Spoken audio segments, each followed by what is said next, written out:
Hi, Kerry. Hi, Debbie. Nice to Excellent. see you. Excellent. Excellent. So, I guess what we're going to probably do today is, instead of me being the one getting grilled, I'm going to grill you a little bit.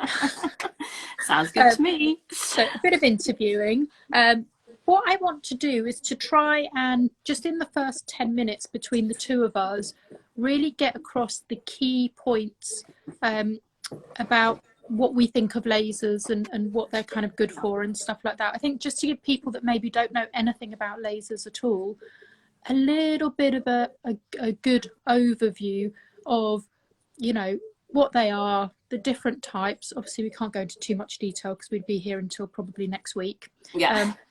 And yeah, just some key points that we think are really relevant. And then we will go into questions. Okay, sounds great. You know me, I'm like you, can always talk about lasers. Yeah. Oh, lots and lots of talking. So I've been working with lasers now, I think, for about 16 years. And you're a little bit over that, aren't you? It's about the same, actually. So basically 2005. So yeah, 16 years. So I think we're probably getting into it around the same time, actually. Yeah, and I got into it coming from a facialist background. Excuse me. It sort of happened because of, well, I wanted treatments that were going to be really super effective. And when I saw how lasers were being used for quite specific things, so at that time it was more if someone had a broken vein, you could go and have your vein zapped, or if you had, you know, obviously laser hair removal has been around for a very long time. I think people are used to that. But when I was sort of watching it, I could see these individual things being done so effectively. Already my brain started ticking a little bit, going, what would happen if we started to kind of bring them together a little bit and do a little bit of like I was in my facials. So off I trotted to Harley Street, and that's kind of where my journey started. So what would be your sort of key reason for getting into? So I actually had laser treatments myself before I got into it, and I just was blown away about, you know, what could be achieved with it. And interestingly, yes, I think everyone, you know, laser is quite synonymous with sort of hair removal. Everyone's, you know, seems to be generally aware that you can treat hair really effectively with lasers or IPLs. But for me, it was all the skin rejuvenation side of things. And like you say, you know, it's funny because one of my quite early on sort of before and after photos of facial veins, one of the things that was picked up on this photograph and was then used in sort of various sort of formats, journals, etc., was actually the skin quality that improved so much. Although the photograph initially was looking at, you know, the vascular reduction, so the redness in the skin being reduced, it was like, wow, look at the texture of the skin. That's just almost like a free add-on, a side effect of when you're having sort of redness treated. So, and I think, you know, even back in the early days, sort of, you know, 2006, I was actually doing something called CFT, which was basic combined facial therapy. But not a lot was sort of known about it sort of by the general public. Bearing in mind, this is like way before Instagram days and Facebook. It was all sort of, you know, yellow pages. So I think now, you know, people are becoming more aware of what's possible, but equally, I'm never kind of, you know, I'm always not surprised equally by people who actually don't know what is still possible to achieve with lasers, or perhaps people who are a bit apprehensive about having laser treatment. But actually, it is one of the single biggest and best tools we have sort of in the fight against anti-aging. So, but yeah, really, really effective treatments for sort of all kinds of skin rejuvenation. So what would be your what are your sort of, maybe say your five to eight top treatments or top things that you treat specifically within your clinic on a regular basis? So hair removal, we do lots of hair removal, and it's not always just people, you know, who just don't want to wax or shave, which is a good enough reason to have it.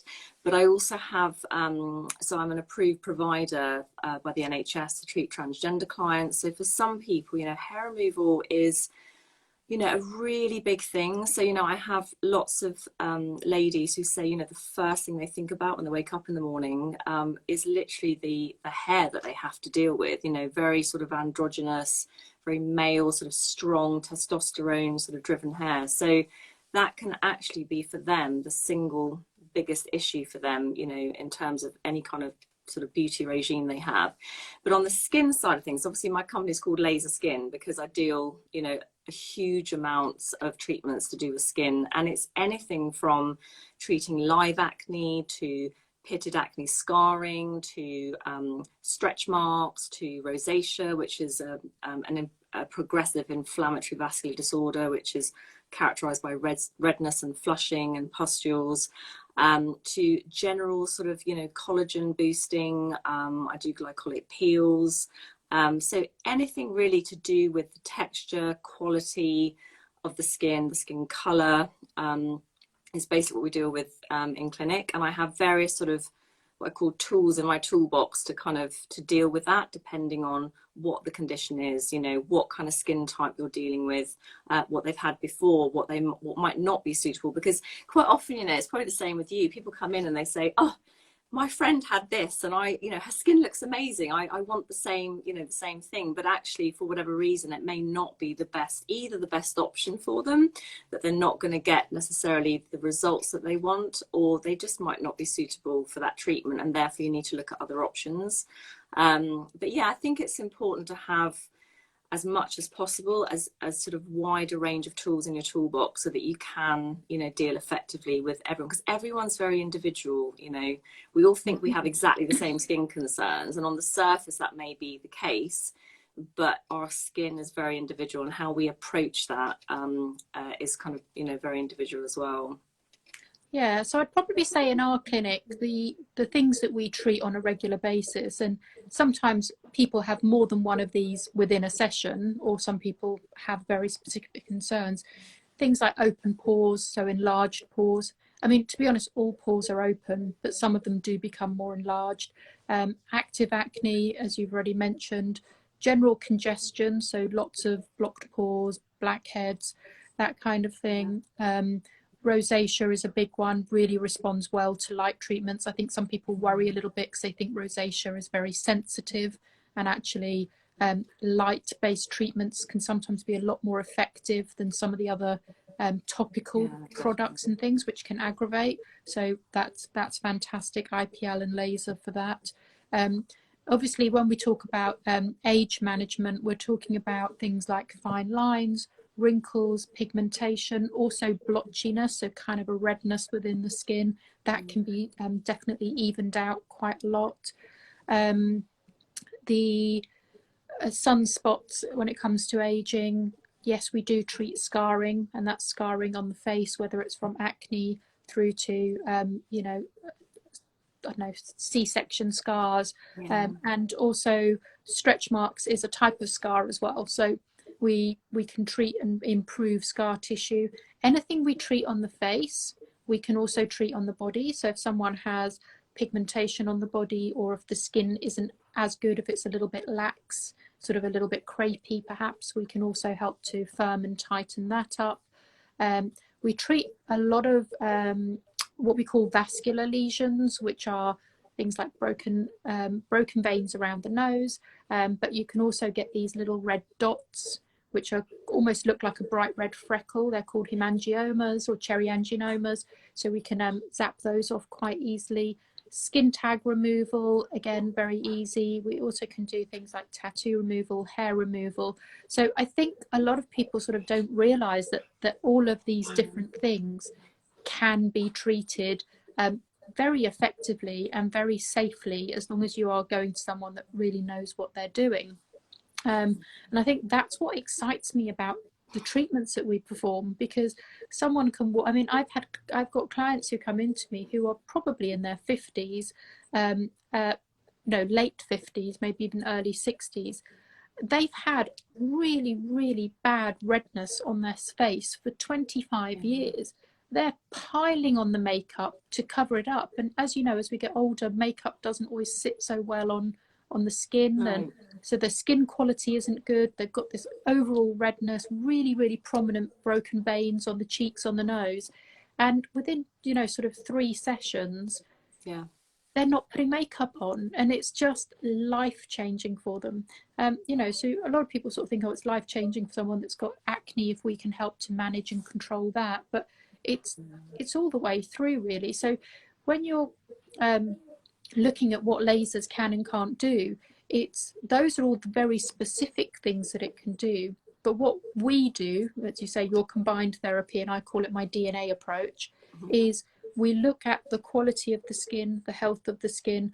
We look at the very obvious issues, but we also look at issues that may occur later on, because we can sometimes see there's some underlying concerns that haven't quite come out. And we actually can create a whole program so that we're able to treat multiple issues, as well as promoting health within the skin. And healthy skin is more youthful because it glows, it has a plumpness to it, it looks fresher, the texture improves. So anyone wondering what you can do with lasers, you can do a lot. What we can't do with lasers, unless you found something that does do it, Kerry, is restore volume to the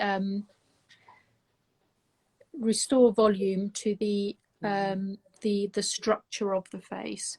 So if you're sort of finding that the face is becoming quite droopy and a little bit of the jowliness, and obviously you're losing some of the sharpness of your cheekbones, things like that, some treatments can tighten, and on some people they'll tighten significantly. On other people they'll tighten a little bit, and that is all to do with your genetics, not to do with the treatment per se.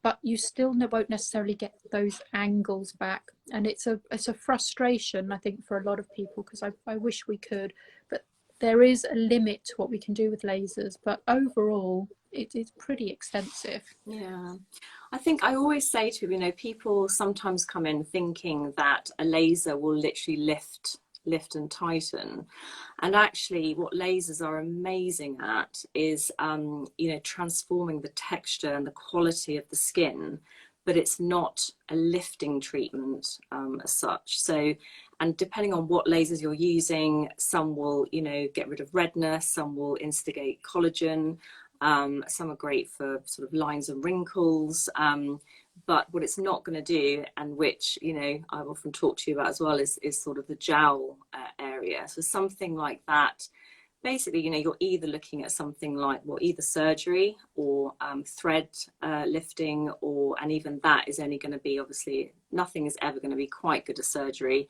but also HIFU, which is high intensity focused ultrasound, are always options. But yeah, it's not, I always say to people, look, it's not a facelift, but it is the best thing you can possibly do for your skin health, for the appearance of the skin, and the quality and texture of the skin.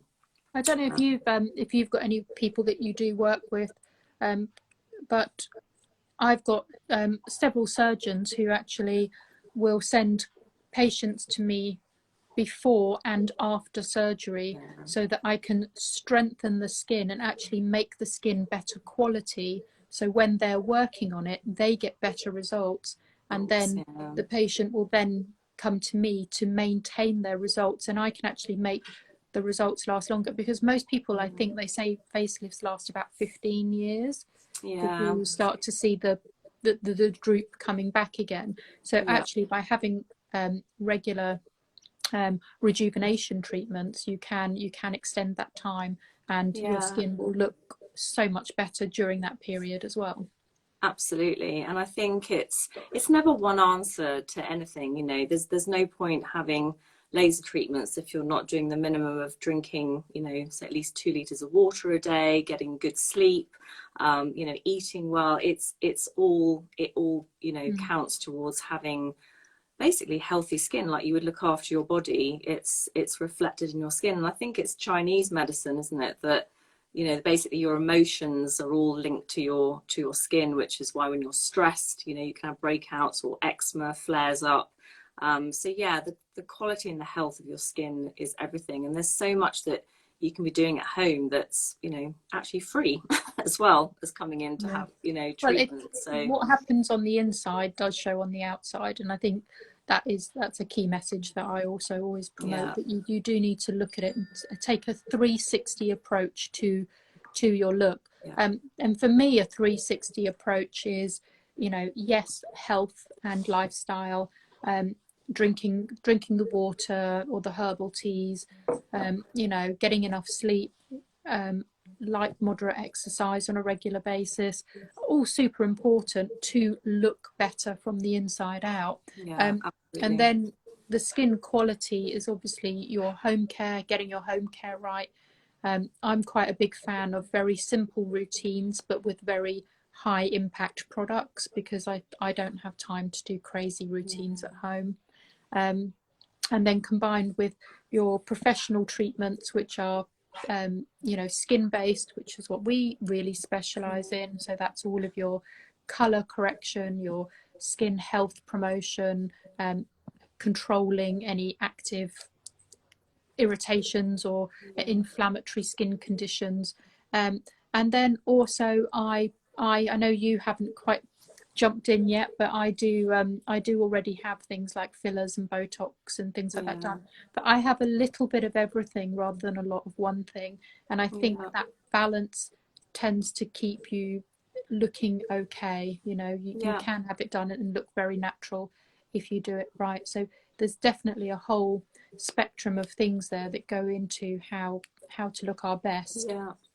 And you always look great, and you know, I wouldn't know necessarily you'd had anything done, and that's the ideal. I mean, I'm not saying never to injectables. I mean, I don't mind telling people, you know, I'm going to be 48 this year. I've not yet had Botox or fillers. I'm not averse to it, but might have it in my early 50s. But I think the nice thing with laser is that it can work for people that, you know, combining it with fillers and Botox, but also people who for whatever reason don't want to have injectables yet, like myself.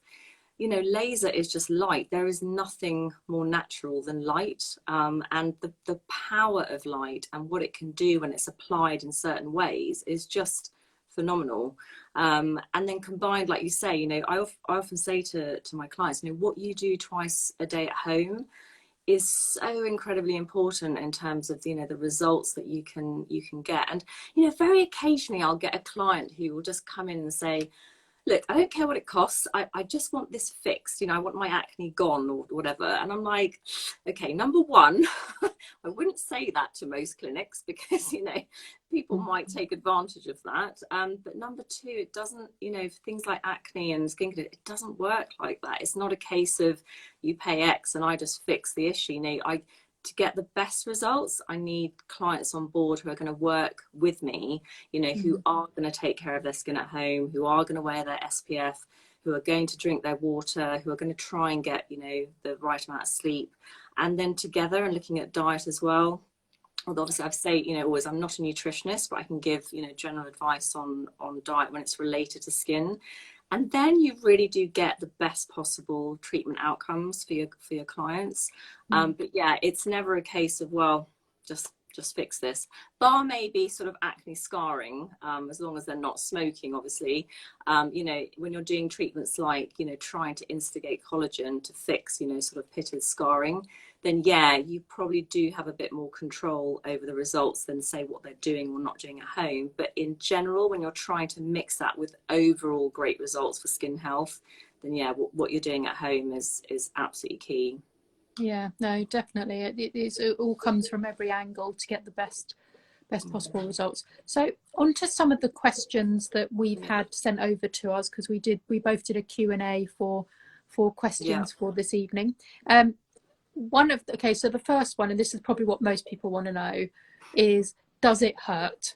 And let me tell you, I have literally had every single laser done.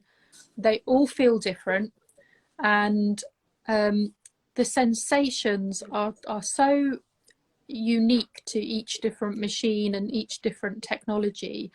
One of the key things for me, and this will be mainly for the women out there in terms of our cycle, because coming up to the time of month, you do tend to be more sensitive, and it does make a big difference. I'm quite hardcore. I can really take quite a lot. I mean, if it's going to help me look better, I will grin and bear it. I'm just like, okay, just do this. So I've got quite a high pain tolerance, but there's a few days a month where I can have something I've had 3 or 4 times before, and I will just be jumping off the bed almost. So consider that. And that is something that I learned even when I was doing beauty therapy, 20 odd years ago, even for waxing and stuff like that. There's that little bit where we're very sensitive as women. The other thing that makes me feel discomfort more is being very run down. So if I'm very tired and stressed, so that will go across for everyone. So if you're quite run down and stressed, you just don't tolerate discomfort as much, and you do feel it a lot more. So and also if you've just had let's say quite a severe illness, or if you've had recent surgery, that kind of thing, I think that contributes to feeling discomfort more as well. So the different sensations, I mean, everyone's heard of when we talk about lasers, you normally hear it's like a elastic band flick. That's a very very generous description for some of them, but I have got lasers now that do not hurt. And when I say, I mean, you feel something, but they are not painful at all, and that's using them on full power, because the way that the energy is going into the skin, what's changed over the years is more not the technology inside the machine, but it's how we take that energy that's being produced and actually get it into the skin. And some of the lasers now, I mean, we've got IPLs and things like that have got inbuilt cooling tips, so they actually cool as they're sitting on your skin, so that takes the edge off massively. We have the way that the energy goes into the skin is much kinder and much more gentle. So even though we've got the full power, it's just going in a different way, so you don't feel that discomfort so much. We also have what we call it's like a cold air blower, which is like a cryotherapy, which we can use alongside our lasers if someone is particularly hypersensitive, and as long as you've agreed it with your practitioner, you can put topical anesthetic on. So there's a cream that you get that numbs the surface layers a little bit, and that can take the edge off.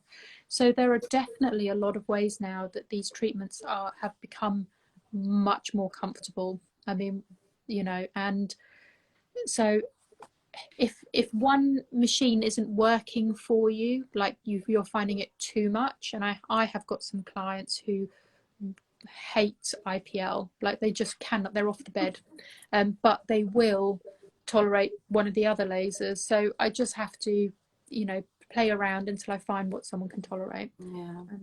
I think it hugely depends on what you're trying to treat and what you want to have done. So for example, when I'm using my IPL for acne, it's a much lower setting because it's not necessarily really the heat that's required. It's actually the color of the light that's actually killing the bacteria. So an acne IPL treatment can be extremely tolerable. But when you're dealing with, anyone out there who wants thread veins removed, at the end of the day, we have to, there's no getting around it. We've got to coagulate the blood. And to do that, you do need to put a certain amount of heat into the skin to get the blood to stick together, basically, so that your body can do a clearing up job. So some treatments, are very hot. When I do laser skin resurfacing, actually having it done is not too bad. To be honest, the treatment that really hurts out of everything I do, and it's the only treatment I don't know what it feels like myself because I don't have one, and that is tattoo removal. So tattoo removal, there's no getting around it. It really hurts, and I'm very honest with clients. I'm saying, look, I'm not going to beat about the bush. It is going to be painful, but it depends on what treatment you're having done. But and some treatments are not so bad when you're having them done, but then the aftermath. So when you do fractional skin resurfacing, suddenly the heat kicks in, and that heat can stay for a couple of hours. Now, I've only had my C-section done, so I've not had that treatment on my face, but I know that it feels like your face is on fire, you know, like you've fallen it's asleep like in bad Ibiza. sunburn. Yeah, like fallen asleep on the beach in Ibiza and got sunburn. So yeah, it just depends. And also skin type, you know, different. So the paler the skin type you are, the less, generally, depending on what you're doing, energy you're going to absorb from the laser, and therefore the less heating of your skin. So one day I had a girl come in and said to me, oh, you know, my friend said she had some laser hair removal and it was excruciating. And I said, anyway, long story short, her friend was Turkish and was quite, you know, very olivey skinned, and she was Scottish, so they were not going to feel it, you know, in the same way. So yeah, it does. And that's why, you know, as you know, the consultation is key, because it's a very personalized, tailored sort of hour that you have in the clinic, where you really go through everything with that person, including their skin type, so you can really prep them for, you know, what to expect, what the side effects are going to be, if any, you know, how to prepare for treatment, how to look after yourself after the treatment. And so all of that, you know, gets covered in a consultation. So, but yeah, it just varies, doesn't it, massively. So something else that I think, again, people get very confused about, and to be honest, not that I get confused about it, but I do find it overwhelming even as a practitioner, is the amount of different devices that are available. You know, you suddenly hear everyone talking about a miracle new machine on the market that's going to transform your skin and your life or your body or whatever it is. And everyone comes into me and they're going, have you got the new da da da da? And I'm just like, oh, let me have a quick look, and I'll Google it. And it inevitably is a technology I already have, but I just don't have that brand. And what a lot of people do is they take existing technologies, because there are only, I think, how many lasers are there we use in aesthetics? Is it about 12 in total? Probably. I'm just thinking about all my wavelengths. So 5, 6. Yeah, probably around that. Yeah, so there's around 12 technologies. So that's the stuff that's inside the machine, creating the energy and delivering a wavelength. And the wavelength is what we use to treat the different things. So different wavelengths do different things within the skin. So every single company that brings out a new machine, they are using one of those 12 existing technologies. No one has created a brand new technology for about 35 years, I don't think. And most of the laser technologies were probably developed about 50 years ago. So just as a thing, I always look at what's inside the machine, and most of the time I have got a version of that, so I am able to say I don't have that particular brand, but I do have the same technology. And the thing that I do is how we use the technology I think is incredibly important, and having someone very experienced is going to give you a better result than having the latest technology. Yeah, I always say, you know, it's a definite combination of really good equipment and someone who's exceptionally well trained and qualified to use it. Because, you know, even with, you know, my training and my qualifications and the fact I'm also a laser trainer, so I've trained doctors, dermatologists, clinicians in how to do laser treatments. But if you give me a rubbish piece of kit, I am not going to be able to get the same results. Now, generally lasers, actual lasers as opposed to IPLs, you can't generally make a cheap laser because of the medium in how it is. But IPLs, there are a massive range, and it's, you know, I mean, you can buy an IPL in Boots, you know, for a couple of £100, but you know, you're just not going to get the same results. And it's basically to do with the power output. You know, it's a bit, I said to an amazing physicist I know, saying, you know, saying that IPLs are the same is a bit like comparing, you know, a Robin Reliant to a Formula One car and saying that, you know, they're both cars when they're actually like chalk and cheese. And she was like, it's more like comparing a bicycle to a Formula One car by saying they're both modes of transport. She said, you know, with IPLs, you know, you really do. And it's interesting. I don't know if you get this as well, but sometimes I get people coming in and saying, I don't want IPL, I only want laser. And it's because they've heard of, you know, X, Y, and Z not being very good. But the problem is that there are so many cheap IPLs on the market, and they are like chalk and cheese. You know, I mean, the one I have in clinic is the same one that's used at St Thomas's Hospital in London. You know, medical grade IPLs are nothing like, you know, the ones you can buy online or on eBay.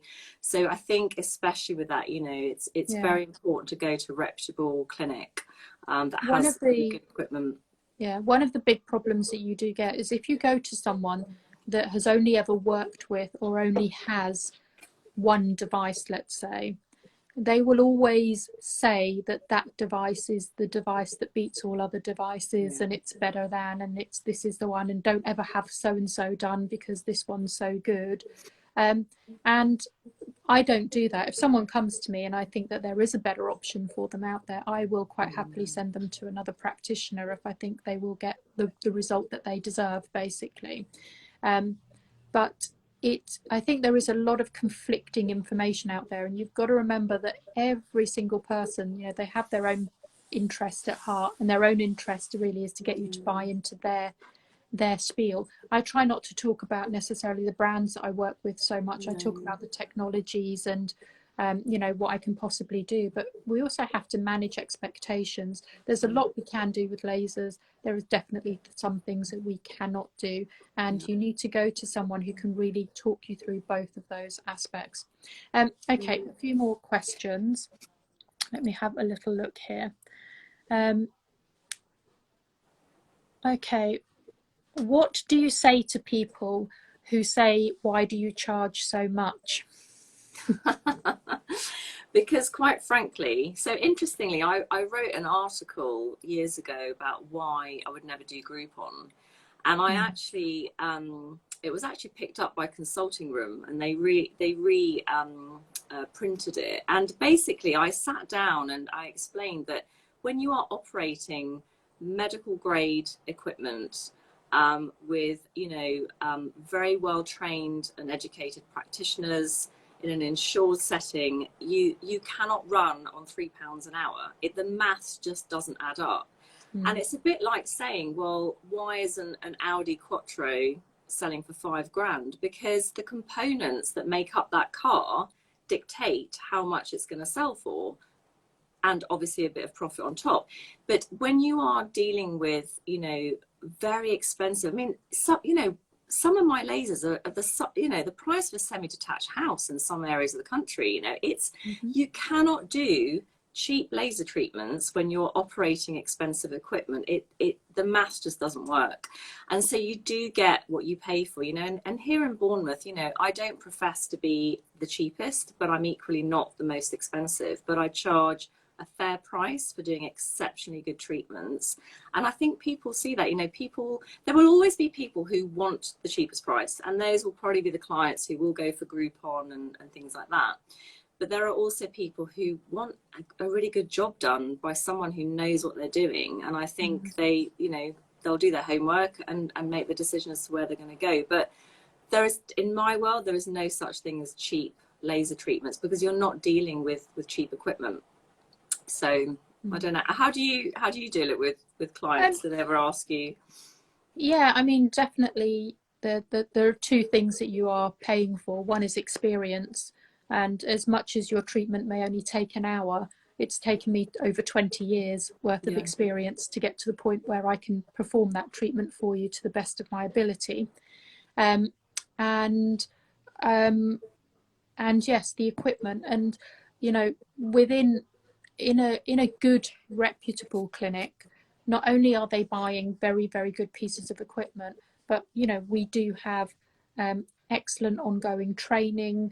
We have you know, insurances and licensing that we have to pay for, and to get our licenses we have to meet certain criterias, so that's a constant to ensure safety both for us, our staff, but also for our clients. And you know, servicing of the equipment to make sure that the equipment is always running as it should be and behaving well, and you know, all of that kind of thing. So when you put all of that together, I do think that people understand. But one thing I say about my DNA treatments, which are my combined treatment type thing, is the same as you. It seems expensive for a facial treatment, but I'm not doing a facial treatment. I'm doing an advanced skin treatment using incredibly high-tech pieces of equipment and things. And quite often, if you look at the individual aspects of the treatment that I perform and break it down, it would be much more expensive to have all these things done individually than it is to have it done as a complete treatment, the way that I do. So you do need to, go to someone that knows what they're doing. I mean, a facial, you know, back in the day was basically a really nice clean, maybe a bit of a steam, you know, sort of a bit of a facial scrub, some moisturizers, etc. But I think now people, you know, if they have an hour, they want to see the results at the end of it. And I think they are more demanding of, you know, the results that they can get, and rightly so, you know, and that's priced accordingly, you know. So this isn't just like a nice clean with a nice little sort of massage, which is all great. I mean, don't get me wrong, when I go for a spa day, I love nothing better than to be sort of pampered. But when you really want those results, when you want to get that sort of selfie, as flawless as possible look, obviously we never promise that, you know, the flawless look, but, you know, even skin tone, reducing redness, plumping up collagen, really getting your skin to looking the best possible version of you that you can be, that comes with a cost. So, and I think that cost is fair, you know. I don't often get people, maybe in London it's more competitive, but I think, yeah, you know, I don't get too many people. I think, interestingly, the treatment that I get most asked about price on is tattoo. And I think generally it's because a lot of people cannot understand why their, you know, their 40 quid tattoo is now going to cost hundreds of pounds, you know, to remove. And it's that kind of sort of mindset, thinking, God, I don't know why this is so expensive to take it off. It was only 40 quid to put it on. But yeah, when you're dealing with skin and a long-term program, yeah, it's an investment, but it's an investment in your health, your skin health, as well as how it looks. Okay. So melasma, we've been asked quite a few questions about melasma and melasma treatment, and whether or not that should or should not include laser. So we've got slightly different experiences with it, but your experience is more on a personal level because you do have melasma, so you're talking from experience. I can talk a little bit from some of the treatments that I've tried. So it's not so much, I think my experience, my personal experience definitely has an influence over how I approach it in clinic.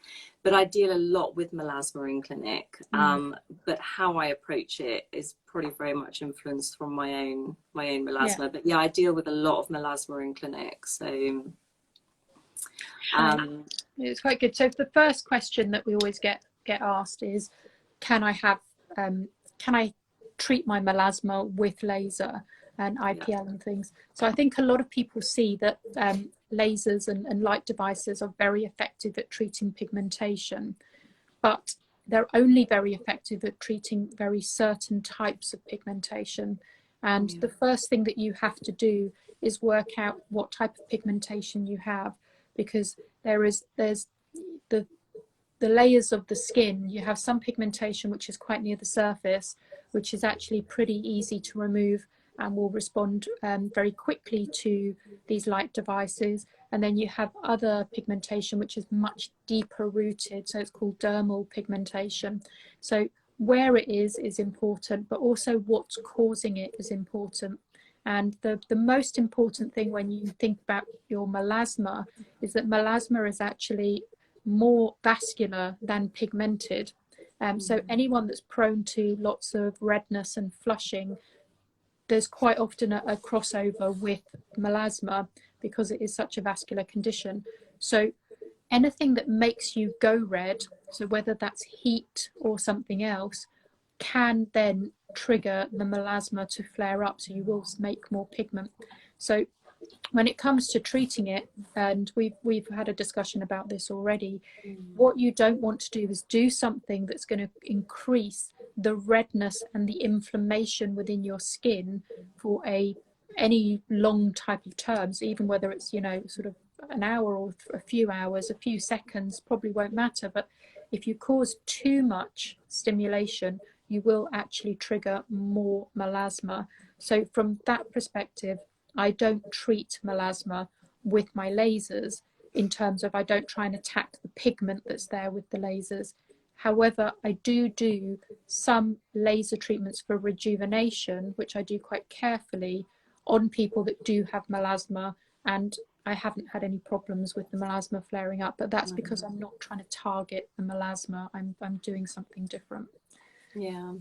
Well, I would say to anyone listening who's a bit confused about the different sort of types of pigment or pigmentation is that generally and very broadly speaking, there are sort of two types. One sits on the surface of your skin, like a sunspot. Sometimes they're called liver spots or age spots. And others are in the skin. You literally, you can't, you know, with an age spot, you can literally sort of run your finger over it and feel it. And the way lasers and IPLs work is it's the dark color, so the sort of the brownness in it that's absorbing the light. So it heats it all up, turns it darker, and then and if it's a sunspot, will crust and come off the skin. The problem with dermal, so in the second layer of skin, when you have pigmentation there, the pigment will absorb the laser light perfectly, just like a sunspot will, and it will turn darker, but instead of crusting and having the ability to fall off, it literally turns dark and stays dark. And that's the problem when you're using, you know, sort of certain, like an IPL, for example. If I have seen photographs actually of people with melasma who've had an IPL treatment and it has improved, and I would say that they were quite lucky because it's probably, their pigmentation is probably sitting more in sort of the bottom layers of the epidermis, so between the juncture of the epidermis and the dermis. But it quite often comes back, and that's the problem. So even when people do get a response with IPL, from my experience, it's tended. And I've never personally treated with an IPL because of the risks of it actually making it worse. And I've often had people who've come to me and said, oh, you know, I have this brown staining on my upper lip, and I went to somewhere and they said it's a bit of sun damage, we'll just laser that off for you. And now obviously it's darker and made it worse. So generally in my clinic, I use peels and sort of Dermalux, which is like LED phototherapy, and that's how I treat my own melasma, because I used to have quite bad melasma. But it's important to say that's not a cure. You know, this is never, unfortunately, melasma never really goes away. Visibly, you can get rid of it. So I used to have a big splodge on my forehead. It looked like someone had thrown paint at me. And then I used to get quite bad marks here, and I used to have a really badly stained upper lip. So I don't, I've not lasered it. There are certain sort of people who are trying sort of Q-switch. So those are tattoo removal lasers for melasma. But the thing I always say is, you know, pigmentation is an inflammatory response in the skin. So it's almost like you're trying to fight fire with fire. You know, you're using something that is using heat to deal with something that can be triggered by heat. And so that's why you need to go to someone who's very experienced, who has a range of, you know, lasers like, you know, both Debbie and I do, and that know how to approach it, because pigmentation it's not a straightforward thing to deal with. So, but it is possible. As you can see, you know, I'm pretty melasma free these days, but it's essential also to wear your sunscreen and also a hat. You know, sunscreen alone, even a factor 50, will not stop your melasma from coming, you know, from like keeping at bay. It will get darker, unfortunately. So I walk around like some, you know, sort of funny Mexican lady in the summer, like with massive hats, so like a sombrero or something. But, you know, joking aside, you know, you need to wear wide brimmed hats. You know, baseball caps don't stop the sun coming in at your cheeks. So it's really important to wear really good sunscreen and wide brimmed hats. So yeah, I almost think that these individual subjects are kind of, they need their own live to go into, so that we can cover everything in the topic for today, because like I said, we could be here until next week and we'd still be talking. Yeah, absolutely. Because that it is such a wide topic. And you know, obviously again, when you get onto the topic of acne, you know, a lot of people, again, a lot of the questions were acne related. Will it get rid of my acne? Does it cure my acne? And the answer is, we have lots of amazing management tools. We have management tools to help to manage melasma. We have management tools that will help to manage rosacea and to help to manage acne. But we cannot cure these conditions. They are sort of chronic conditions that will that come from the inside. They're triggered by lots of different things that we can't get rid of. So we can potentially get rid of the pigmentation, but what we can't get rid of is the action that makes the pigmentation. And every time that area becomes stimulated, it will happen again. And the same with acne. We can, you know, very successfully reduce someone's acne, but acne is, you know, 99% hormonal, and your hormones are affected by so many different things, from diet to stress to lifestyle, and sometimes topically, but you know, it's a real Definitely. I mean, combination. they're saying now that, you know, stress is one of the single biggest causes of adult acne because it impacts on our hormones. And, you know, I even had one, so I love treating acne, and I have very successful sort of treatment outcomes from my acne clients.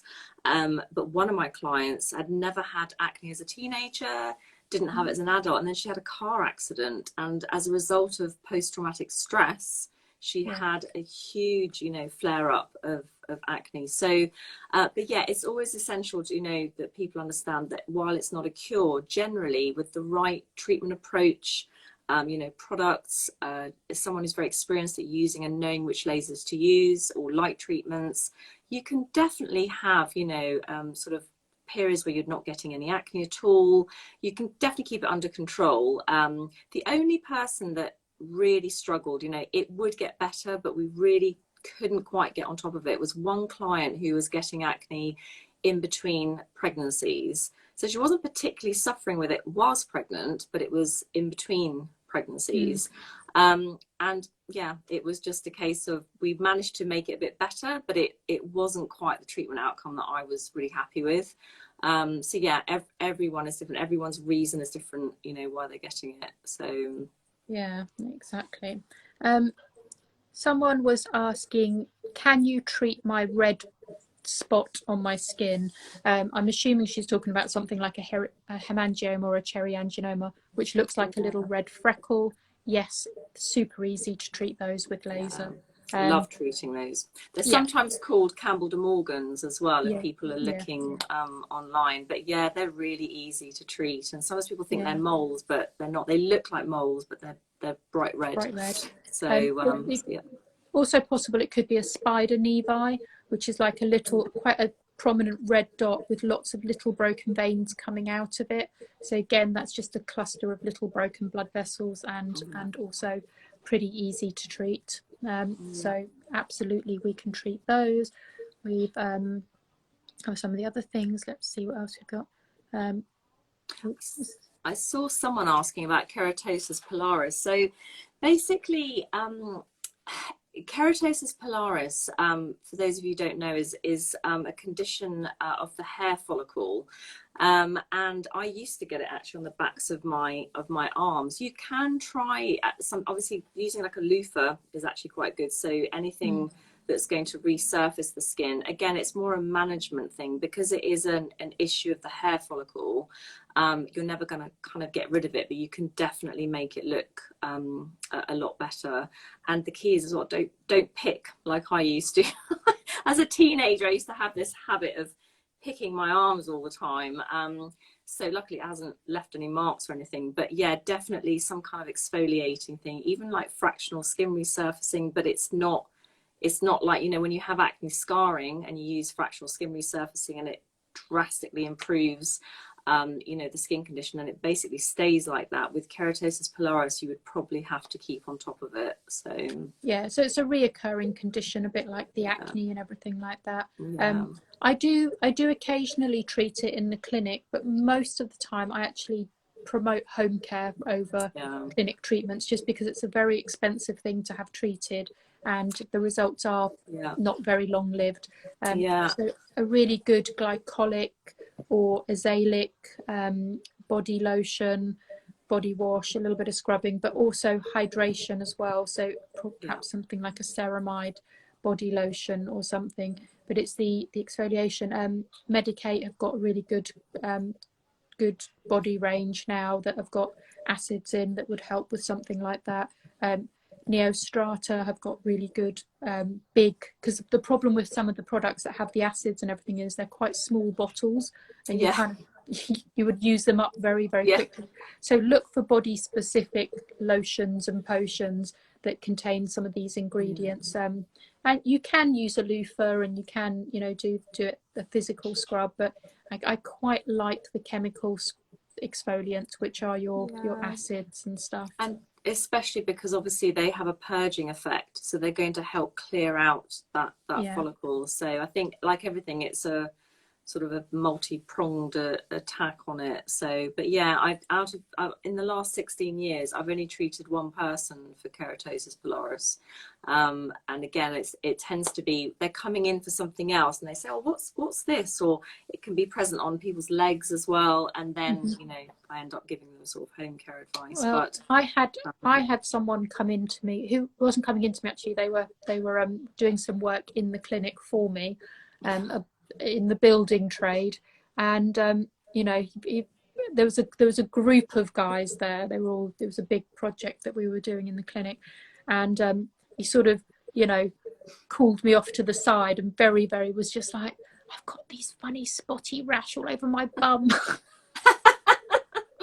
He's like, is there anything I can? Yeah, good on him telling you.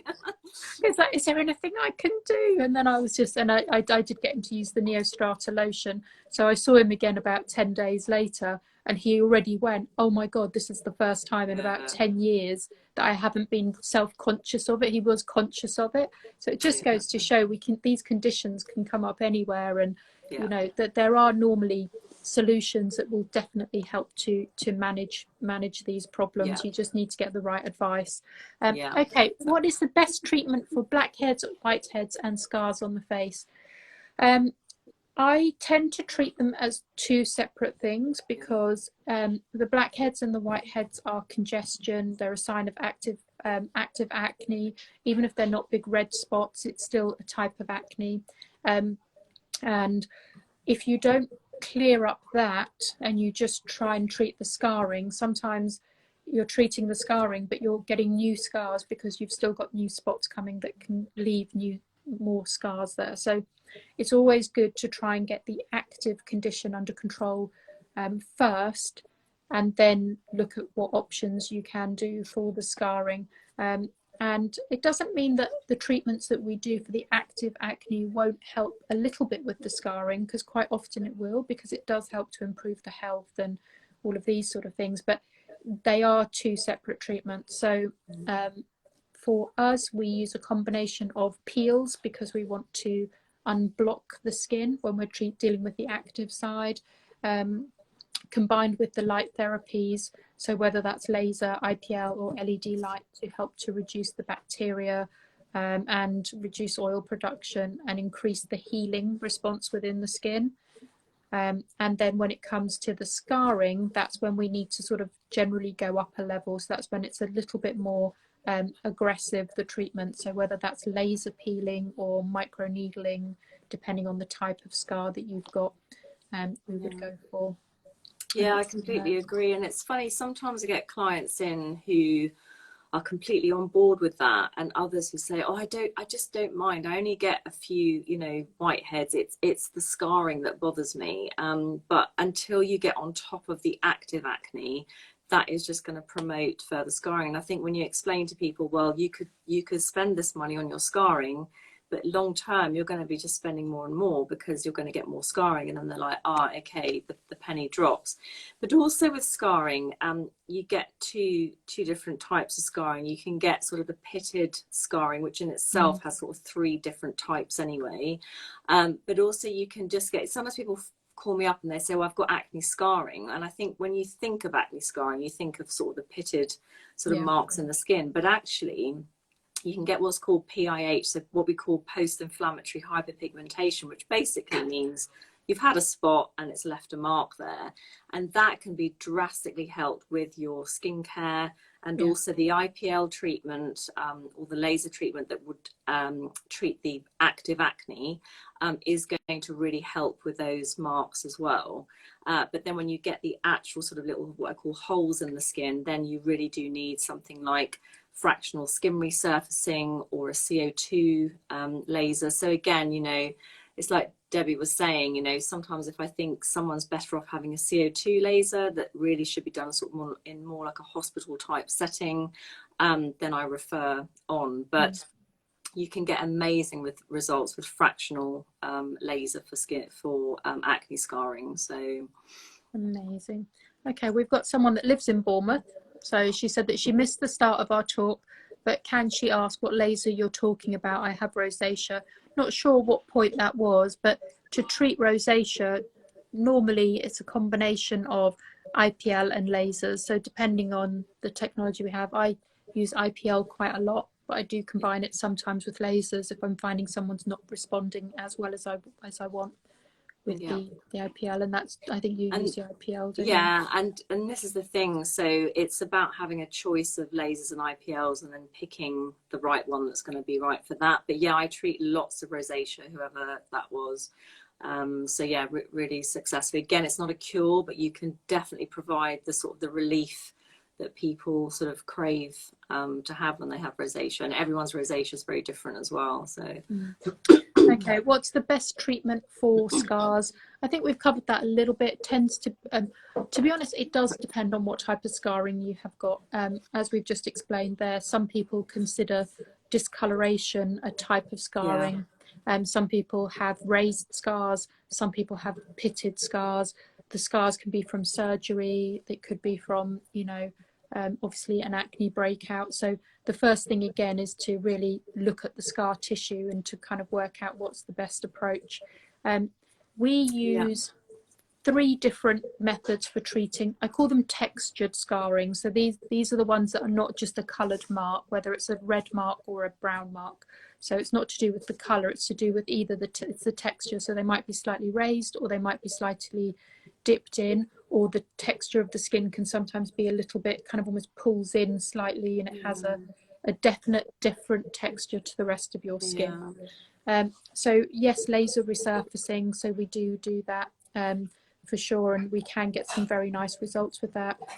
Microneedling, I don't find it as effective as lasers, and the reason for that is it doesn't promote the heat within the skin that triggers as much rejuvenation as the microneedling does. I love microneedling, but I just never felt I got great results with scarring with it.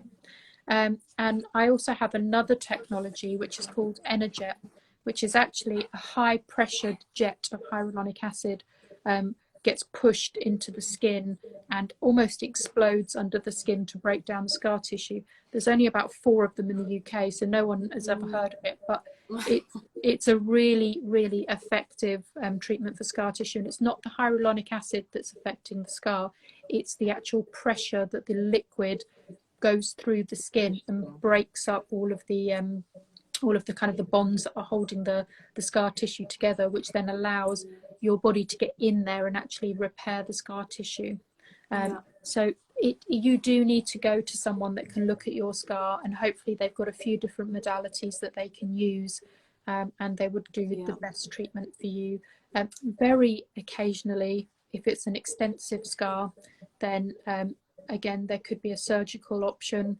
If there's a lot of quite deep pitted scarring that's really, you know, very, very widespread, you can have something called subcision, which is a little surgical needle that actually goes under the skin, and it just cuts. There's these little bonds, like little elastic bonds that kind of almost pull the skin down when you get that scar tissue.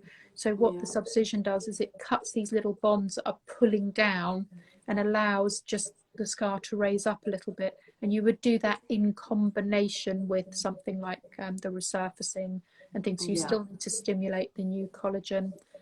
Anyone who doesn't like sort of a bit of goriness, I wouldn't YouTube that. It's quite a full-on treatment, isn't it? The subcision cutting. But yeah, and I would echo what you said about anyone who isn't familiar with sort of microneedling. It's sometimes called dermapen, and laser skin resurfacing. Basically, the idea behind it is that needles or columns of laser light go into the skin and cause basically damage. We are literally kind of putting little pockets of damage in the skin, because as we all know, you know what it's like when you cut yourself, the body instantly tries to repair. And so that's what we're literally doing. We are creating tiny little pockets of damage so that it instigates your body's repair mechanism.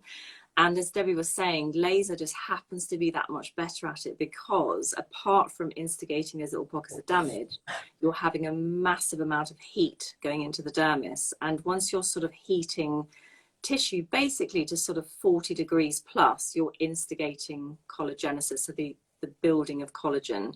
So yeah, I'm the same. I don't do microneedling because I feel that the results are generally better, with fractional skin resurfacing. But equally, it's horses for courses. Some people just might not want laser, and it might not be required. So it's always good to have options. No, absolutely. It's always, options are what we like out there. But you do need to, what I always find difficult with these questions and answers that we do, and I love answering them and I love knowing what people want to know and all the rest of it is very much a case-by-case scenario. Every single person will need something just a little bit different. And when I look at someone's skin properly and I get their proper medical history and I understand their lifestyle choices and I understand everything, that's when I'm able to really give them a very clear, honest answer to what I think I can and can't achieve and how I would do that. And it always amazes me, when I hear of clinics doing 15-minute consultations. It's just, and I know with my forms it's not physically possible to do it in 15 minutes, not when you're taking medical history, you're taking photographs, you're really getting into what they do every day or don't do every day. It's just not enough time. You do need that time. You need someone on the couch looking at your skin under a mag lamp and really doing a thorough assessment, because this treatment is very much tailored to you. So yeah, it's absolutely. Okay, do you use Cosmelan for melasma, and what's your experience? I have worked with Cosmelan. Have you worked with it? Funnily enough, no, but I saw a fantastic sort of webinar on it as part of aesthetic medicine. And I was actually looking to look into it basically. So yeah, I'd be interested to know what you think. Yeah, I mean, Cosmelan is good. It works, it definitely works, but it's not, again, it works on pigment that is currently there, and it can help to prevent new pigment coming as long as you are using it. So once you come off of the regime, if you stop using all of the home care products, you will find that, with sun exposure or something like that, that the melasma will come back. So it's not a cure, like nothing is. I think it's good. I used a different brand that's very similar called Dermaceutic, to be honest. And the reason for that is it's just slightly more cost effective. And because you've got to continue on with the home care and things like that, I just found that Cosmelan as a brand was very pricey. And I found this other brand was pretty comparable. I didn't find that I was getting less benefit. Are the active ingredients similar in the two products? Yeah, they tend to be similar across most of them. So yeah, the Dermaceutic is what I work with, and I do get great results. But some people get a fantastic result after one peel. Some people it takes 3 peels. You've got to continue using some of the active ingredients long term, because otherwise it can come back again. So overall, it's good. Obviously, with Cosmelan itself, it's what I call sort of a medium to strong peel, so you do get a lot of shedding. So it means you kind of go home with this product on your skin, and then after about 3 days you suddenly you go very, very red, and when I say you peel, I mean it is like proper like layers of skin. Shedding its skin. It's a proper snake shedding kind of thing. It's for about 10 days, and then that sort of stops, and then you continue on with the products there. So does it work? Yes, it does work. It doesn't always work with just one session though. Again, make sure the practitioner is experienced so they can hand hold you through that whole shedding thing, because it can be a little bit stingy and a little bit uncomfortable. But it is worth it. And we, like I say, we use similar products, so I do rate them. Do you treat teenage acne to adult acne? Yes, we treat all. I mean, acne itself, active acne, whether you're an adult or a teenager, I mean, it's a similar process that we go through. The main difference is with teenage acne is I tend to be a little bit more gentle because teenage skin can just be slightly more reactive and maybe not as tough as adult skin. Sometimes the it can be the other way around and everything, so each person is individually treated. But do you treat under 16s at your clinic? I believe we treat 14 and up. God, I can't even, it's been that long since I've been in the clinic. Long and distant past when we were 14. in our I think clinics treating. we do 14-year-olds, but not with laser. They can have some of the other things that we do, but we don't do laser until they're 16. So that's probably the main difference. Same here. Okay, someone's commented that I can never pronounce this product. Amileriat is great for Keratosis Polaris. It uses lactic acid. But yeah, the acids are all really, really great for KP for sure. Great. Yeah, okay, all questions that we've answered. I'm going to save this live in my IGTV, and we'll both be saving it on our IGTV, so you can watch it back if you missed anything. Open pores, what's the best treatment, please? I tend to think the laser resurfacing probably is the thing that's going to have the most impact. I do get some results with a combination of microneedling. I do something that's called nanopore blur, which is a combined medium strength peel, microneedling and mesotherapy in one session. That has pretty good results, but I still think the laser resurfacing has slightly better results because of that heating up that we talked about that promotes the collagen. Yeah, 100%. For me, hands down, laser skin resurfacing would be the answer to pores, as long as you don't get melasma. Yeah. Okay, so we've got what about microneedling combined with RF?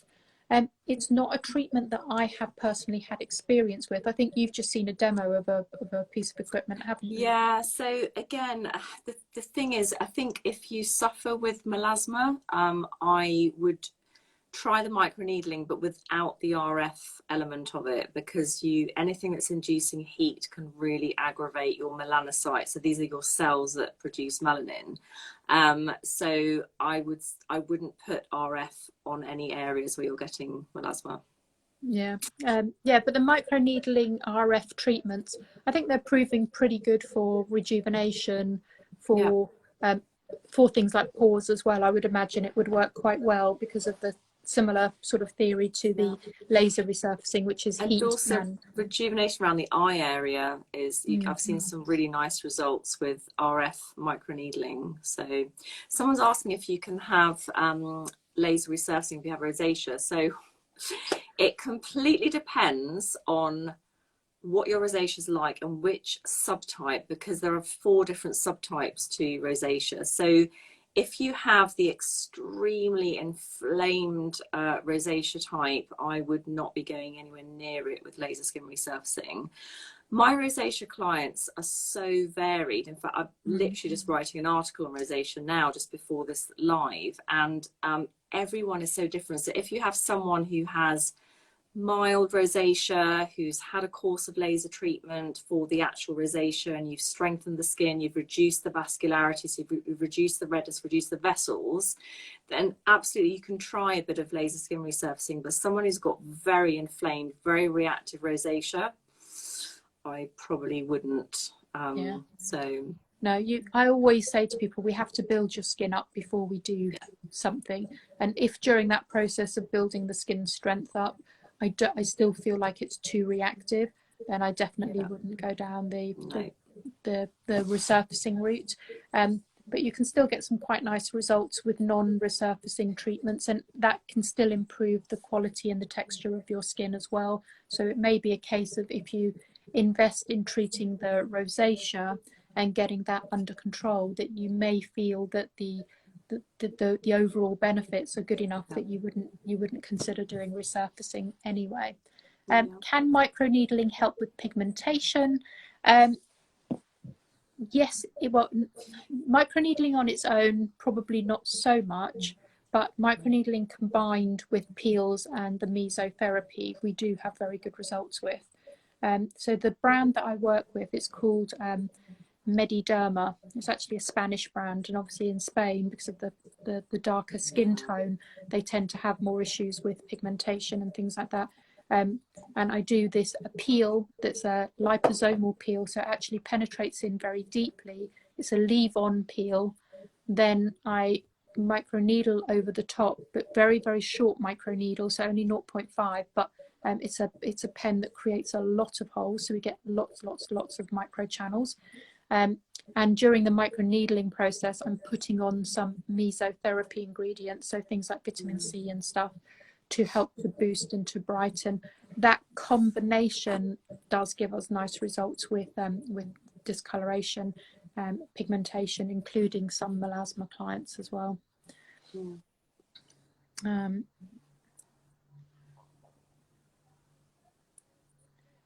Okay, can you get immediate results after a treatment? Depends what treatment, and it depends what you mean by results. If you mean an immediate sort of glow, freshness, that kind of thing, then quite often yes. If you're talking about things like a vascular lesion, they can respond very quickly within a session, but it normally takes still a few days for the skin just to completely settle. We have treatments like hydrofacial and things like that, which obviously that's definitely walk out the door kind of party face type treatment. Most of my clients, if they have a treatment done with myself that's non-resurfacing, so all of the other stuff that I do but not a peeling laser, they pretty much could go out to dinner that night and look absolutely fine, and actually probably have quite a nice glow and a freshness and a bit of plumpness to their skin. But the biggest thing with laser treatments is it's basically what I am doing, or what we are doing, is using our laser to give your skin a good old poke and say, wake up and work. And when you very first do that, your skin sometimes, you know, especially when it's as old as our skin, kind of goes, hang on a minute, I've had 40, you know, well, I'm nearly 42. I've had 42 years of being pretty chilled out, and now suddenly I've got to work. They're like, what? And you've got to kind of nudge it a few times for it to get the message and to learn what you're trying to get it to do. So when we talk about collagen production, which is for firming and for tightening and for repair and healing and everything, I mean, it can take anything from 6 to 9 months from when you first start treatment to really see the benefits, because it is a process, and we are retraining your skin absolutely with a lot of these things. And I often say to clients that anyone having any kind of treatment where you're trying to instigate collagenesis, the production of collagen, you know, sometimes, like quite often, people finish their treatment course in April, say, and I take photographs before, I take them during, but I will get them to come back in September, so, you know, quite a few months afterwards, and the difference is amazing. So I take photos perhaps like a week or so after their last treatment, and then leave a few months, and the difference is astounding, because that collagenesis carries on for weeks and months afterwards. So yeah, and that's also important about, you know, for people to understand that, about planning their treatments in. Sometimes people say, oh, I'm getting married next year, shall I wait another 6 months? It's like, no, come in now, we've got plenty of time, that way we can get your skin to how you know, I always say to people, it's about getting your skin to how you want it, how you're happy with, and try to keep it that way. And that's you know, and the more time you have to play with, the better, because especially if that collagenesis is going to carry on after treatment. Yeah, absolutely. Let me have a look. Would Aqua Gold with baby Botox work for Paws? I don't actually know what Aqua Gold is. Do you know what it is, Kerry? No. You're saying it's a sort of a type of meso. I know that there is some stuff around Botox for sweat glands that can actually stop sweat glands from producing so much sweat. So there's a possibility. they're saying that it can help maybe with the sebaceous glands to slightly reduce the amount of sebum that you're producing. But other than that, I can't really answer that question because I don't have any experience with it, but it's quite possible. What's the most effective non-surgical facelifting? We were talking about this earlier, weren't we? Yeah, we did talk about it quite a lot earlier on. If you're talking about an actual device, I think, and again, it's not something I've worked with, but it's something I am looking into, and I know Kerry's just looked at a device that does it, is HIFU, which is a kind of like a sound wave energy device that puts this energy into the skin. It's non-laser based, which causes heat quite deep in the tissue, and that triggers a lot of collagen production, and the collagen that's already there becomes a little bit tighter and firmer, and it helps to promote firmness within the skin. So HIFU would probably be the most effective machine. But if you have got a lot of loss of volume in the face, so you're getting quite noticeable jowls, or your face is very heavy, I feel like really you're probably looking at more the surgical route if you want a really good result. If your face is quite slim, but you're just finding that the skin is a little bit loose and has lost some of its elasticity, then filler and thread lifts could be beneficial to you. So there are quite a few different things, but so it really depends on each individual person's face. We need to see what it is and then go, oh, okay, actually, you're not an ideal candidate for us. You should go and see X, Y, and Z, or yeah, we would be able to definitely do something with your skin. Preventative lifting, that's what we do really well, because if you have regular sort of energy based treatments which help to stimulate your collagen and elastin and improve your cellular renewal, which is how quickly you make new skin cells, that will dramatically slow down the aging process. So it's an incredible preventative, the laser based sort of treatment. So yeah, definitely. And I think people who are in their 20s and 30s now have such, and they're streets ahead because they have the ability to have these preventative treatments. I mean, I'm going to be 48 this year, so when I was in my 20s, half of this stuff didn't exist in terms of the skin treatments. But I think the more you can do now to stimulate your skin health, then hopefully by the time you're in your late 40s, you may not be having to consider things like HIFU, which, if anyone doesn't know, HIFU is high intensity focused ultrasound, and quite often the devices come with RF microneedling as well, so you can kind of address sort of jowls, and then you can also address sort of areas around the eye for rejuvenation. So yeah, it's really about sort of going to somewhere that really has a choice of equipment there. So someone, do I recommend, I just saw that coming in, do I recommend CO2 for someone in their 50s? Generally, yes, but again, it just depends on, so first of all, it depends if you have something like melasma, because that is, it induces a lot of heat in the skin. Also, if you smoke, if you are a heavy smoker, any of these treatments which are getting your body to build collagen, you are just unfortunately not going to be as good at building collagen if you smoke. So again, it's a very sort of generally yes, CO2 would be fantastic for any kind of sort of skin resurfacing, but should really be done by a doctor. But yeah, depends on your individual case. And deep wrinkles, yeah, it's great. So any lasers, when Debbie was talking earlier about wavelength, so normally, put it in very simple terms, is certain colors are absorbed by other colors. And so, when we're treating a red vein, we need a green laser. When we go above a certain number of wavelengths, the target is different. And for any kind of collagenesis, whether it's CO2 or laser skin resurfacing, you're really dealing with lasers which are absorbing water. And so the difference between, sometimes you'll see a clinic that does non-ablative skin resurfacing. So that really is kind of dealing with wavelengths around the 1500s, which creates heat, but not heat above 100 degrees. So once you're dealing with wavelengths that heat the tissue to more than 100 degrees, that's when you get ablation. So with CO2, it's like a one-off, well, not necessarily a one-off treatment, but it is treating 100% of your skin, and that's why literally all your skin will peel. People generally want the results naturally without the downtime, and CO2 is a full-on, you know, it's a seriously full-on sort of laser treatment in terms of side effects. So with fractionally ablative, we are still treating the same layers of the skin, but we're treating about 20% at any one time. So you get generally less downtime than the CO2, and you don't have to take, you know, antibiotics, for example, you know, to prevent infections and things like that.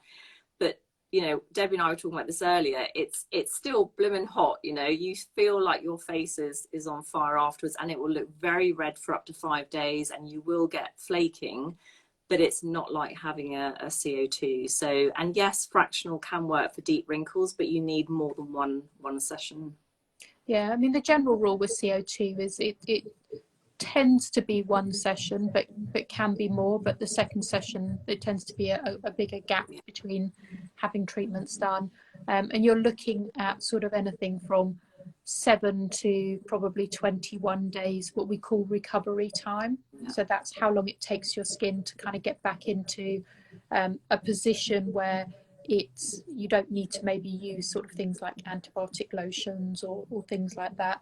But it can then also take an additional several weeks or even a few months for residual redness and things like that to disappear. So it's definitely a treatment that you commit to, but as long as you do it with someone that's really, really good, who can talk you through the process and handhold you through the process, it can be very beneficial. For a lot of my clients, they tend to like the softly approach.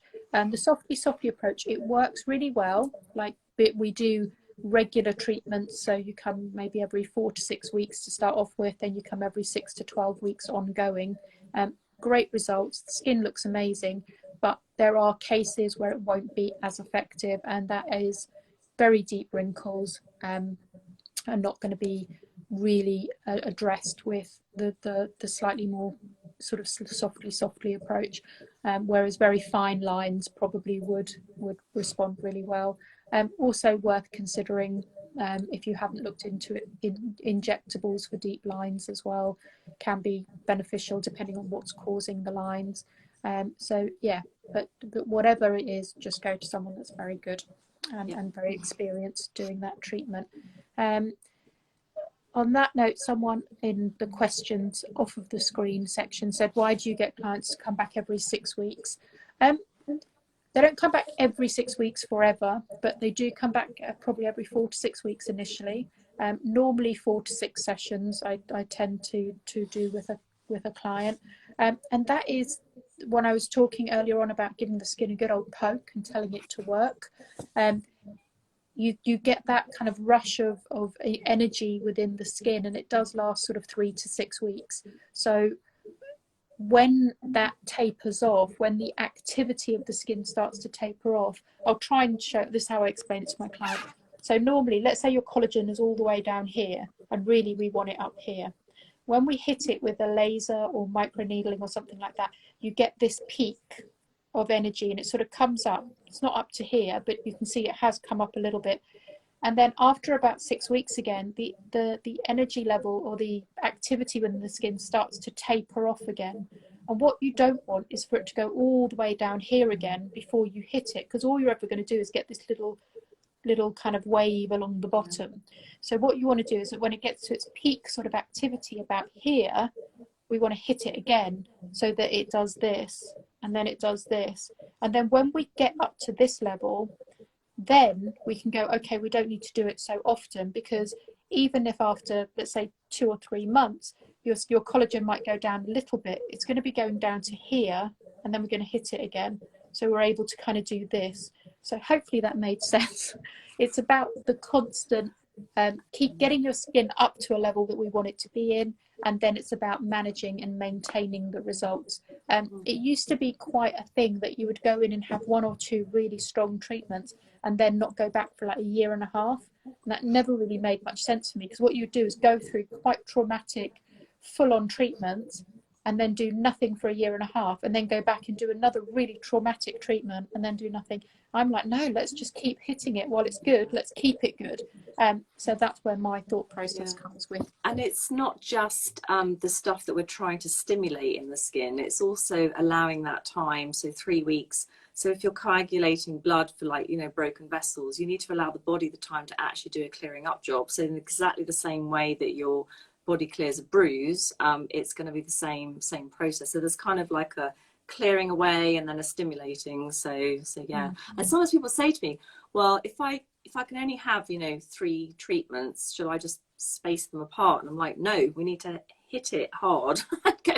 Go in and then, you know, really get things moving. So yeah, much more effectively. And even if you can't do a as intensive treatment regularly afterwards, just doing something that helps to promote. So even if you can only have maybe, let's say, LED light, you can't have a full laser treatment, or you can do, it's just using something in the arsenal of treatments that we have to offer to keep giving the skin a little poke, just kind of going, come on, keep working, stay awake, don't fall back asleep, you know, we need you to keep making collagen, and we want you to keep, you know, encouraging that cellular renewal to get, you know, really effective and efficient.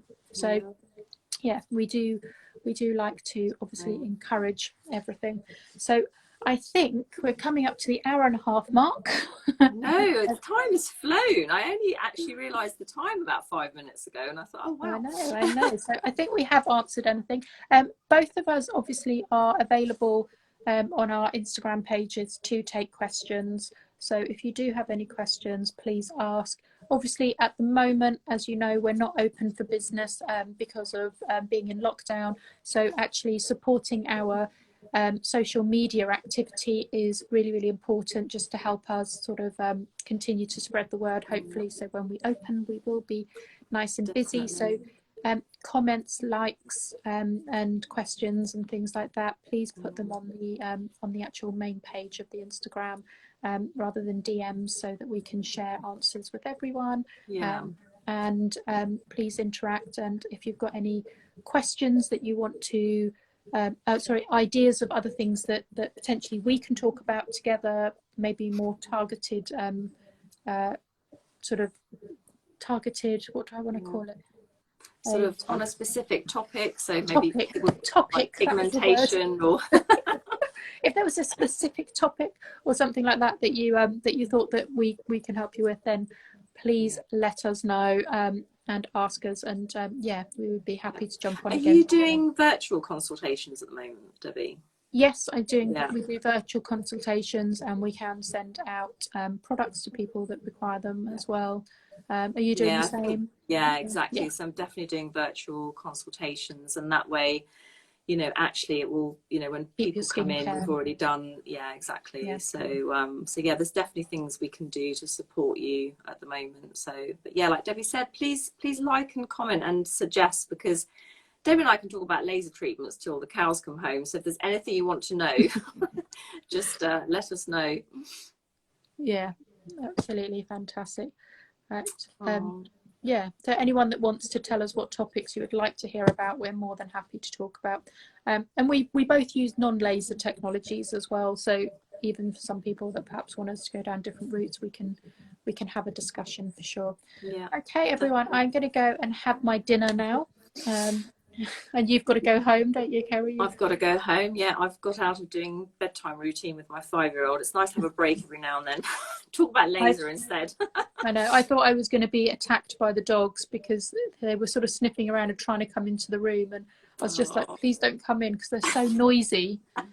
I'd love to have them a nice quiet little like dog just sitting here, you know, snoozing, but they snore and they snort and. It's like, no, don't come in. Yeah, and if people don't see the dog, they might be wondering if it's I know where's it coming from. So. Yeah, no, it is very thanks so much for coming on. It's always a pleasure to talk to you, and yeah. Excellent. You too. Excellent. All right. Thank you, everyone, for joining us. Thanks. Guys. Bye-bye. Bye. Bye.